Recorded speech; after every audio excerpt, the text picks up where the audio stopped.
You ever notice that as comic book fans got a real lying problem? Every Tuesday night, we all become the same person, trying to conjure up the spirit of Julius from Everybody Hates Chris. Alright, be responsible. We only getting what's on the pool list this week. When we get in this store, don't touch nothing, don't smell nothing, don't grab nothing, don't lick nothing, don't do nothing. Come on. You gonna walk in the store, walk straight to the register, get what you need, and walk right out. Then Wednesday gets here. We walk into the shop, and you walk that back wall. And then we see that every book on that wall is called our name like crack, fresh out the 80s. And you know what that makes us? Just be calling me, man. Be calling me, man. I just gotta go to it. Need help. Now you're holding the books that you ain't even planning on buying. Talking about, well, the cover spoke to me. Brother, look at me. It's car stop. That book ain't say shit. What's going on, everybody? Welcome back to the Pullpit, my weekly new comic book day rundown where we talk about all the books that got my wallet in the chokehold. And we celebrate bad financial decisions one comic book at a time. If you're new here, go ahead and hit that like and subscribe button. And let's get into the books that had me checking the calendar like it was a new summer holiday, y'all. To the comic shop, we go. Go! Now every week, there's a couple books that I can't stop thinking about till Wednesday gets here. The books that make you slightly more productive at work because you know you want to get on time so you can read this book before everybody else does. So you can beat them spoilers. And those are the books that I leave for the top of my list. Let's get into it. Now, if there's an absolute book out that week, more than likely it's going to be at the top of the list. And this week is no different. So starting off the top of the list, we have Absolute Green Arrow number 3. And I'm particularly excited about this issue because the artist and the main writer are going to be at my comic book shop this Wednesday. So I will be able to get my 3 issues signed. Shout out to Golden Apple Comics. Y'all get my donation every week. Now, what I like about Absolute Green Arrow is that it seems like it's a crime murder mystery, and we're going through all the people who could be the potential suspects. Our main protagonist being Black Canary, so we know that can't be the killer. And in issue 2, we're running the Connor Hawk. Now, I won't spoil what happened in the issue. We know we talked about not giving away spoilers and everything, but it got real dark in that issue, and let's just say that we narrowed down some suspects. I also like how we're getting bits and pieces of the backstory of Dinah. And Dinah is just buff, by the way. I mean, just swole. But the whole time you're reading the book, you're just like, what is going to happen next? I mean, that last issue, like I said, it was very gruesome. And again, we're not going to talk spoilers, but every page flip was like, okay, what is going to happen? So it's my type of book. So I can't wait to continue in issue number 3 with the conspiracy and see where it's going to take us. I just want to know who the Green Arrow killer is at this point. Duh. This book don't even feel like a superhero book right now. Not that it makes it better or worse, but just saying that it's just really tight. And if you know anything about watching me so far on this channel, you know I love a good horror book, and this is it. So if you like Ollie and the crew and you like a good horror read, go ahead and grab this one. Don't sleep on it, y'all. Next up on the list, we got Avengers Armageddon number 2. And I thought I didn't do all my homework for this one, but I was all caught up. All the homework you need to do for this one is Wolverine, Weapons of Armageddon 1 through 4, and then Captain America, I think issues 1 through 11 or 12, and then you'll be able to read this.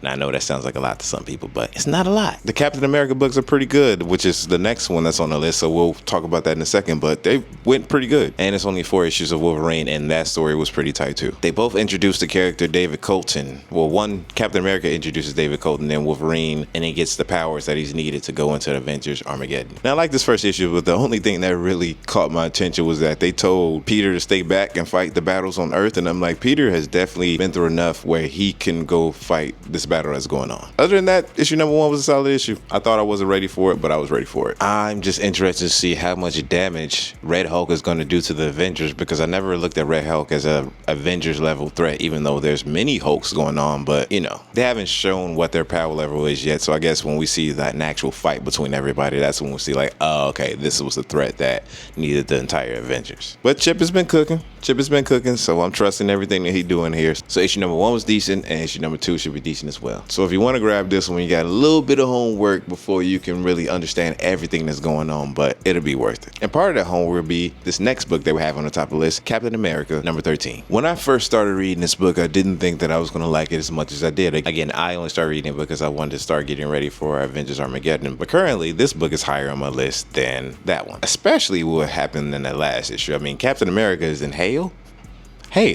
Captain America? It kind of reminded me of Absolute Wonder Woman. Hear me out. Only because he's still Steve Rogers, that Boy Scout guy with all the hope. And I feel like that's the point of Absolute Wonder Woman, where even though Wonder Woman's in hell most of the time, she still has the hope and the guidance of the gods that she always has in the main universe. So with that said, Steve has been put in a situation where he has some interesting choices that he has to make. But I feel like that's always what happens to Steve. I'm like, what type of god lets you fight a man on Earth, pretty much almost put him in his grave, and then you lose your life essence and then are sent down to that same place, and now y'all gotta help each other get out of there. That's some fate stuff right there. But nonetheless, I'm interested to see how he wraps all this up and gets back to the Avengers team in issue 13. Because I know they won't have too many issues of Avengers without Cap in it. So he's gonna get out of hell sometime soon, probably within the next 1 to 2 issues. But if you're looking for a solid Cap run, this is definitely one.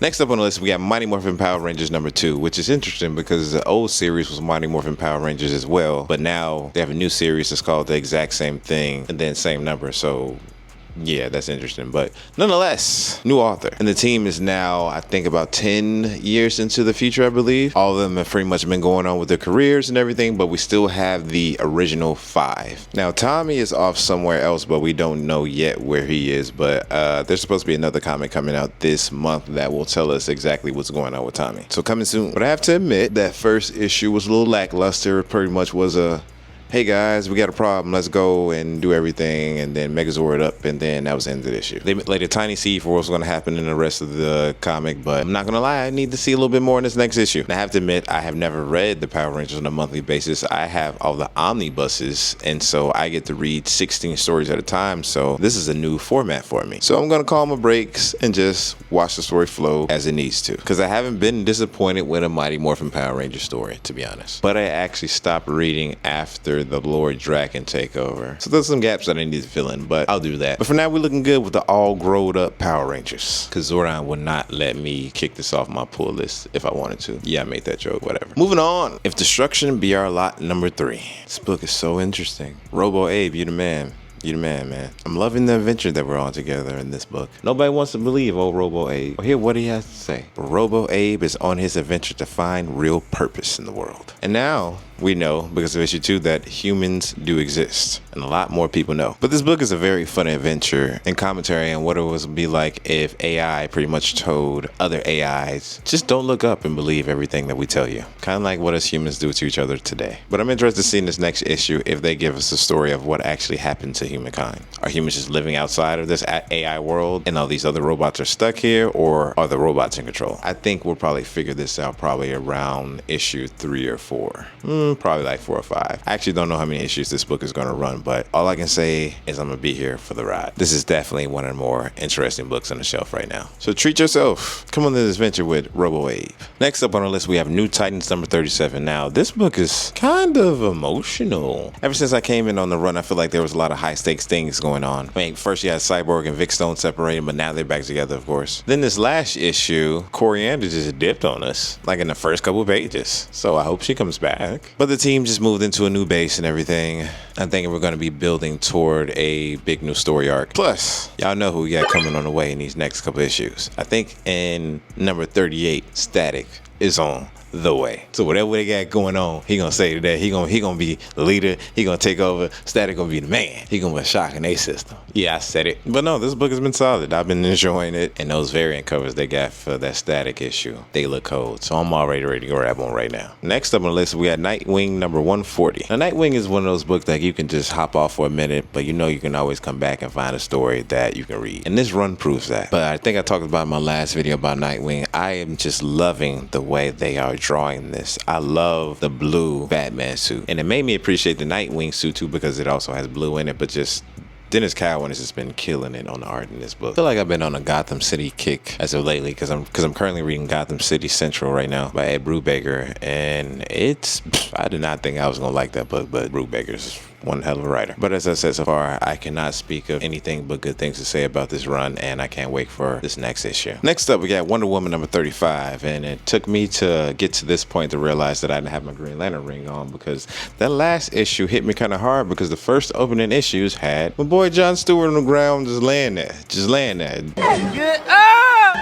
Just being defeated. And I don't know if I really like that much. So I started this book at issue number 32. And now I have to go back and read prior to what's going on because I want to know, how is the matriarch able to do everything that she does? I mean, she took out some major players very easy, it seemed like. But then we seen what happened to her in this last issue, and then it was like, I mean, I don't know. I don't know what's going on here. But nonetheless, I'm going to be holding on here because, well, first of all, Tom King has been writing it, so he's a great writer. But Stephanie Williams will be coming on to do some issues, so I am interested to see her come on and see her do her thing for this again. As y'all know, she wrote for Nubia, so she's been in this universe before, and I know she can probably do some things to draw me back into the story because right now I'm just confused on who the matriarch is, but that's my own fault because I haven't read the entire run. So I'm gonna go back and read, I don't know if I want to read all 30, but I'm gonna read all of the matriarch's story to see what was actually happening so I can get a better grasp on how she is this powerful, because it seems like she can do whatever she wants and then just lost.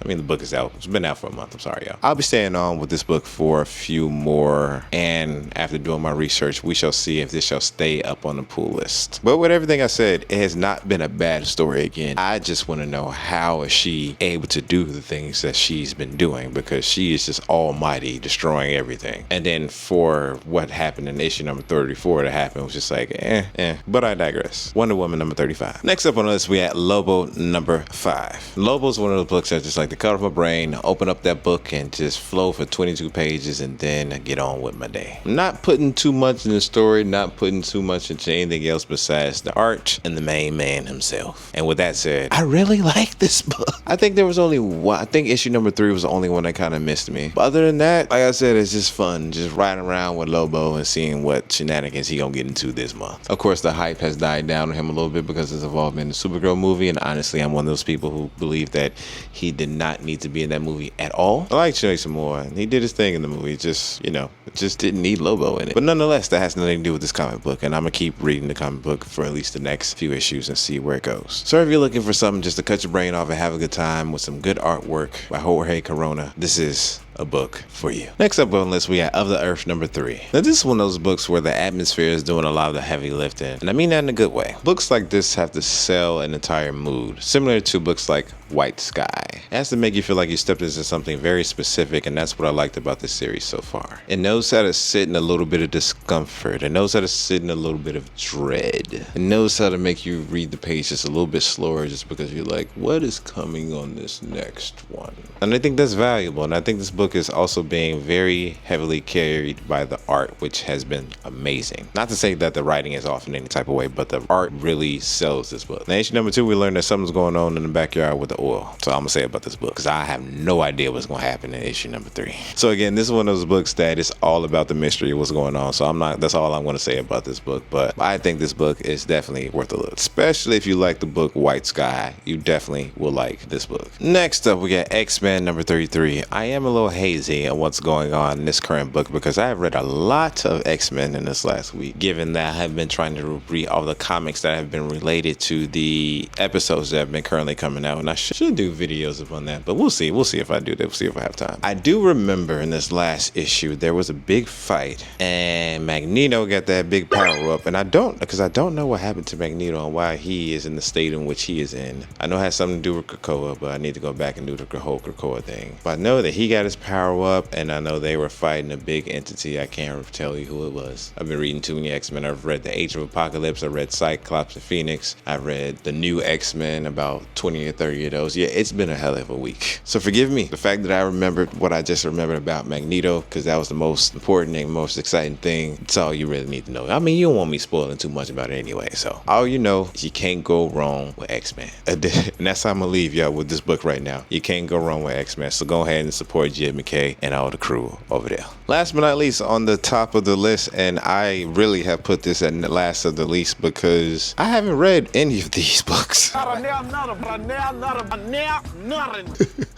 Battle Beast number 11. I ain't read 1 through 11, and I have not, because I have still not read Invincible, and I want to read issues 1 through 20 because that's when the book is supposed to take off. And I still have been reading a bunch of other stuff. Like right now, I got Batman Death and Family right now. Just read that book. It it has the origin story of Tim Drake and that one. I was like, let me read that. I got a billion other books over here I can read. I just haven't read Invincible yet, but I will. And then I'm gonna get the Battle Beast, but I'm gonna just collect these until then. Because at the end of the day, you got Robert Kirkman and Ryan Otley on the book. So I know that the day that I open this book, I am going to be amazed. And I'm going to be like, why did I wait so long? And it's going to be like, So we're just going to wait for the day where I have that moment where I realize what I was missing. But I can't tell you jack about what's going on in this book. Except that I know that Ryan Otley is doing his thing on art, and Robert Kirkman then wrote some great stuff. Actually, the last at the top of my list will have to be Batwoman number 5. Now, I was going to throw this in the speculation list because I don't know if I'm going to be keeping up this book anymore, just because I don't know what's going on. And honestly, it doesn't feel like it's worth keeping up with too much anymore after the last book. But I thought by number 4, we have a very definitive direction of where we're going, but I'm still just like, what is going on? It's not moving fast enough. And yeah, I'm just being honest. It's something that I might want to read in a trade, maybe if I even want to read it there. Of course, I'm saying this without reading Batwoman Elegy, so that is a very important part of this puzzle. So that's why I'm still going to be picking it up for the time until I read that book. So I need to hurry up and read that book so I can potentially save some money is what I need to do. And that day probably going to be this weekend. Again, I don't know what's going on in this book. I know what's going on in the book, but it's just like so. And that's not saying that it's been bad writing. It's actually been appealing to me. I'm just like, I don't know who these people are or what their motivations are, which is why. But Greg Rucka is a great writer. So been keeping me on 5 books, so I know I can keep going until I actually read the backstories and know what's going on, and then this will make a lot of sense, and then everything will have been worth it. But right now, Batwoman, you on the fence. We gonna see. She lucky, like I said earlier, I got a Gotham kick going on right now, so I'm gonna keep on. Otherwise, I would have just took her off the pull list in rage, but she remains. And that is actually the end of the top of the list. Funny enough, we do not have a speculation list this week. I did not see any new number 1s that I wanted to buy this week, but that is fine, and my pockets are okay with that. Matter of fact, they singing for joy right now. So those are my picks for the week, but now I need to hear from y'all. What's the first book you're reading this Wednesday? Drop your pull list in the comments. Tell me what I'm sleeping on. Tell me what I need to double back for. As a matter of fact, don't tell me because I'm gonna go buy it, but drop it in the comments, please. Until next time, welcome to the Pullpit. Stay locked in, stay melanated, and happy new comic day, y'all. Peace.